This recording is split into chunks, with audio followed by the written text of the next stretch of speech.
And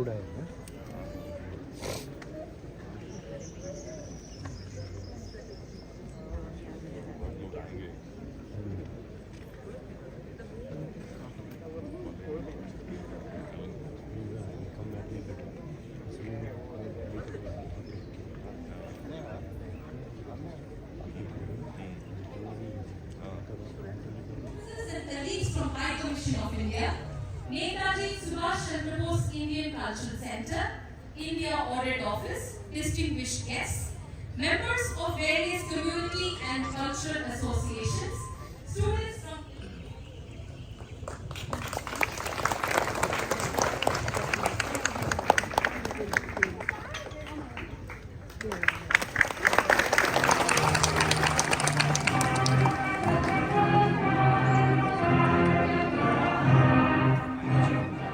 Pradhan Mantri Suraksha Bima Yojana, Mudra, Stand Up India and Atal Pension Yojana have been expanded to provide more people's access to variety of financial support schemes. Equally important, the government has redefined the notion of welfare, making basic necessities such as housing, access to drinking water a matter of entitlement. Every effort is being made communities. The Pradhan Mantri Anusuchit Jati Abhyuday Yojana is making progress in reducing poverty among the SC communities by adding employment and income generation opportunities. There has been dedicated schemes for aiming for the socio-economic development of ST communities, including Dharti Aba Janjatiya Gram Utkarsh. Muraliji and Madhaviji, who is the women's chapter, heads the women's chapter of the Bharat Club.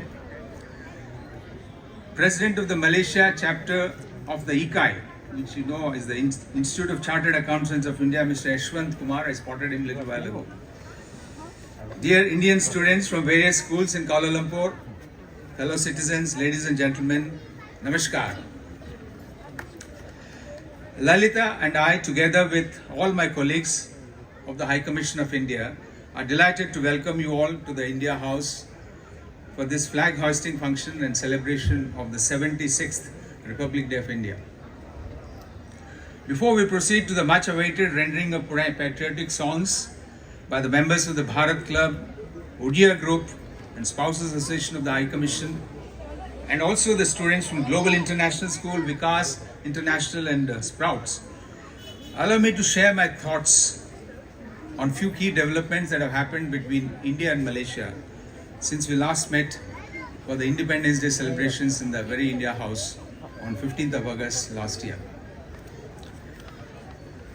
As we have just heard from Honorable Rashtrapati Ji, that new India is making progress in several fronts.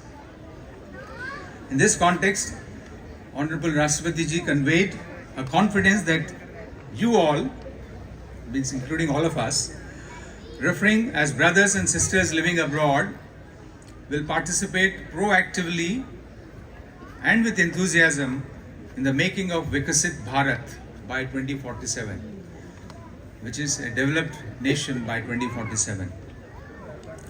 Well, friends, on the bilateral front, let me add here, since we met, as I said, for the Independence Day celebration, there have been several positive developments in the relationship.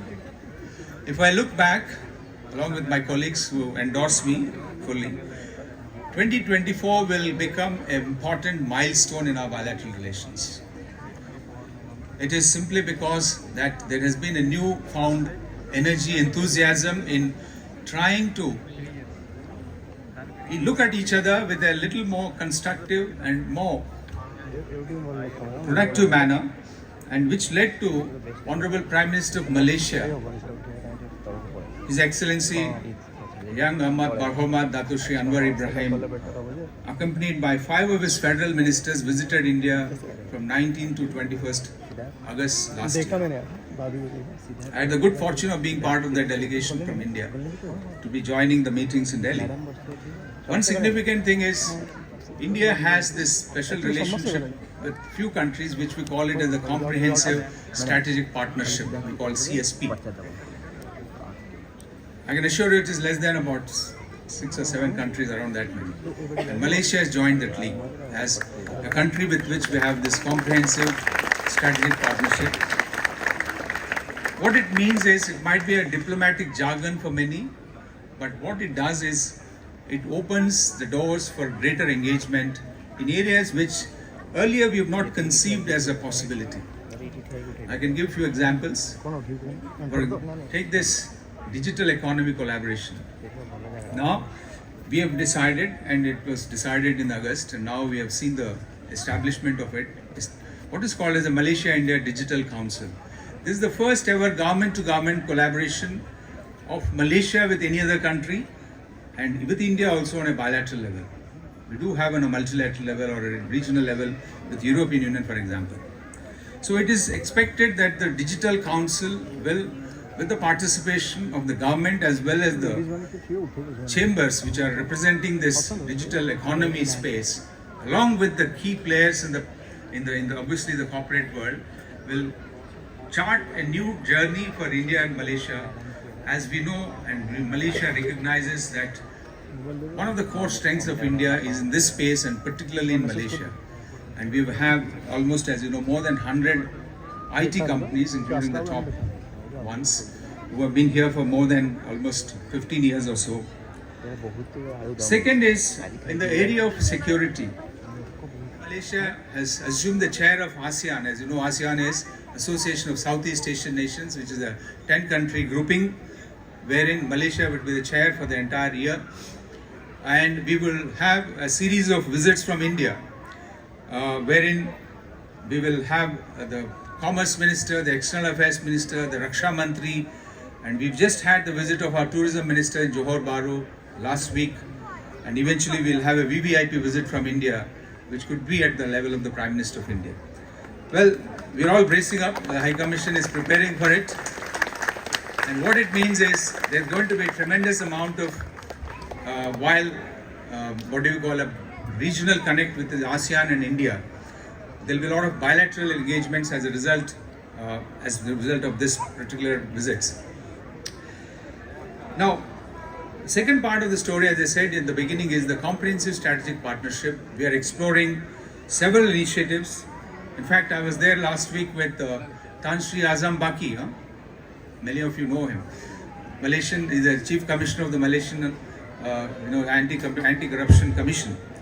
And we are looking at how we can collaborate in this sector for a period of time. Well, I think, I'm sure you will look at our news bulletin, which is brought out on a monthly basis. Please have a look at it. You get a glimpse of what's happening between India and Malaysia on several fronts. Before I conclude, let me make few announcements here. Friends, we have initiated what is called the digital feedback mechanism for the labor and the consular wings of the High Commission of India. This is where we have the public interface. And I would request anyone, any of your friends who visits the High Commission for any service, there's a QR code, just scan it. At leisure, please send your recommendations. Please tell us what is not going well, what is not going all right. Whether it is the human interface, whether it is whatever it is that comes in your way, whether it is the kind of environment in which you walk in and get the services done. Because this is important for us to improve the systems. And as I said last time, I've been saying this for many years here, that one of our prime areas of concern is the Indian labor in Malaysia, who they're doing well, the numbers are growing. I think currently we have 1.3 lakhs, around that much.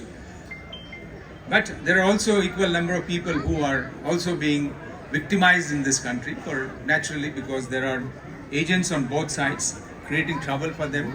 And we are here to support, and I want to thank several associations, NRI associations, whose representatives are here, who are so welcoming of their support. And I want to really thank them from the bottom of my heart. And coming to the other side, we have started Hindi classes in the Netaji Subhash Chandra Bose Indian Cultural Center. And I encourage all of you to have your children take advantage. If some of you are not so familiar with Hindi, this is a good occasion. And the directress is here. I'm sure she'll be very happy to have more number of, let's say, students of any age group. Similarly, the Netaji Subhash Chandra Bose Indian Cultural Center will launch their newsletter, a quarterly newsletter from 1st February this year. And we hope that with Ms. Vijaya, with the director, we will be able to further not only reach out to any further activities you want to do. Well, friends, this is the time of cricket, right? I hope you watched the match yesterday. We won on the last over. That is, of course, India-England, what do you call, T20 match that's going on in India. But here in Malaysia, please note down, we have the under-19 women's cricket team. They're the defending champions of the T20 World Cup. They won the last one in South Africa, and now they're playing the Super 6 League, which will take them to the finals, and we're very hopeful that they'll put a good fight, and we've watched them regularly in the last few days. They've been playing, and they won all their league matches. So I encourage all of you to find time to cheer up our under-19 women's cricket team. And they're all playing, as you know, by the information, it is the Biomass Oval cricket grounds.